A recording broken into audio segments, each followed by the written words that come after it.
اور میں یہ بات بھی کہوں گا کہ ملک اور ریاست تبھی ترقی کرتی ہے جب وہاں کے کمزور طبقات میں خوشحالی اور ان کے مسائل ختم ہوں گے۔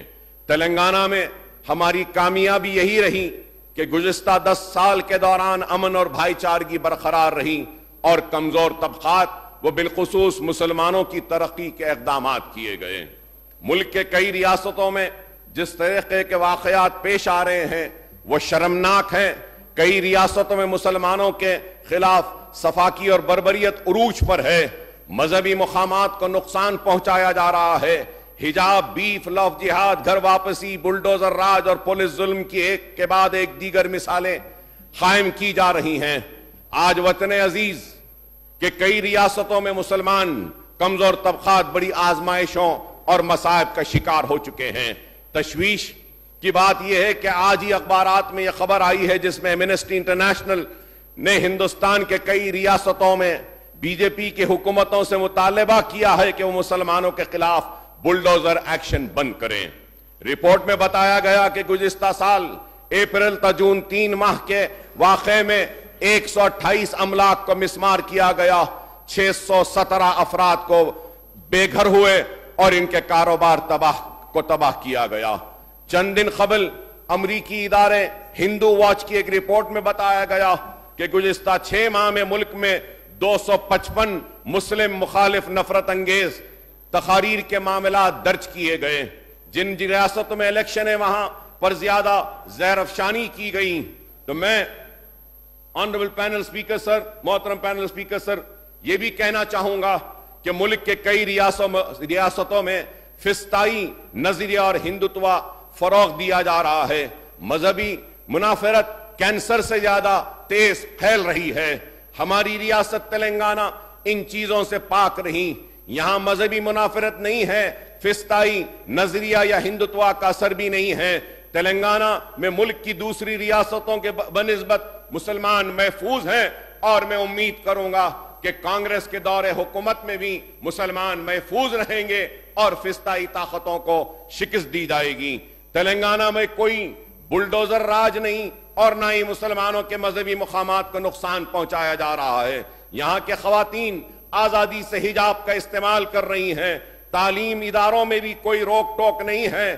ہم چاہتے ہیں کہ ریاست میں گزشتہ 10 سال سے گنگا جمنی تہذیب، ملی جلی روایت پر جو امن ہے وہ برقرار رہے۔ نفرت کے ماحول کو یہاں پنپنے نہ دیا جانا چاہیے۔ محبت کا ماحول اور امن سے ہی ریاست کی ترقی ہوگی۔ ملک اور پارلیمنٹ الیکشن سے پہلے یہ کوشش کی جا رہی ہے، فرقہ وارانہ منافرت کو فروغ دیا جا رہا ہے۔ اس لیے اس ایوان میں موجود ہم سب کی ذمہ داری ہے کہ ایسی طاقتیں جو بدامنی پھیلا رہی ہیں ان کو ان کے منصوبوں میں کامیاب نہ ہونے دیں۔ کانگریس حکومت نے جب سے ریاست میں اقتدار سنبھالا ہے 2 سے 3 واقعات یہاں بھی رونما ہوئے ہیں جس کا ذکر میں کرنا ضروری سمجھتا ہوں کہ سنگاریڈی میں دولت آباد کے مقام پر شرنگیزی کی گئی، وہاں کی مسلم اقلیتوں کو نقصان پہنچایا گیا۔ اسی طرح شب معراج کے موقع پر نظام آباد کے شہر 5th ٹاؤن پولیس اسٹیشن کے حدود میں فرقہ وارانہ کشیدگی کا واقعہ پیش آیا۔ 3 مسلم نوجوان شیخ سمیر، ارباز خان، اظہر خان پر حملہ کیا گیا۔ شرپسند عناصر انتخابات سے قبل تلنگانہ میں فرقہ وارانہ کشیدگی پھیلانا چاہتے ہیں۔ حکومت کی ذمہ داری ہے کہ وہ ان عناصر کے خلاف سخت سے سخت کارروائی کریں، کیونکہ آج ریاست کو ہم کو آگے بڑھانا ہے تو ہم ریاست کو آگے اس وقت ہی بڑھا سکتے ہیں جب اس ریاست میں امن ہوگا، اس ریاست میں بھائی چارگی ہوگی اور اس ریاست میں ہم سب مل کر کام کریں گے تو تبھی یہ ریاست آگے بڑھے گی۔ اور پینل سپیکر صاحب، میں یہ بھی ضرور کہوں گا کہ 2 مہینے کا وقت بہت کم وقت ہوتا ہے کسی بھی حکومت کے پرفارمنس کو جج کرنے کے لیے۔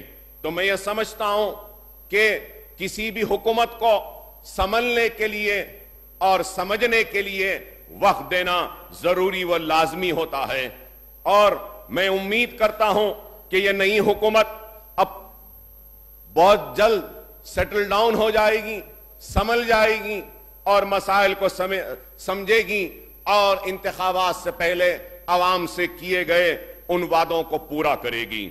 Honorable panel speaker, sir, in the 8 weeks that have passed by, the government has begun the work to implement the guarantees, declaration and other promises made in the election manifesto. The governor has reiterated the commitment of government to fulfill his manifesto promises and guarantees in letter and spirit through in a phased manner. The 6 guarantees and 5 declarations constitute the core stone of the Congress government's agenda for the state, sir.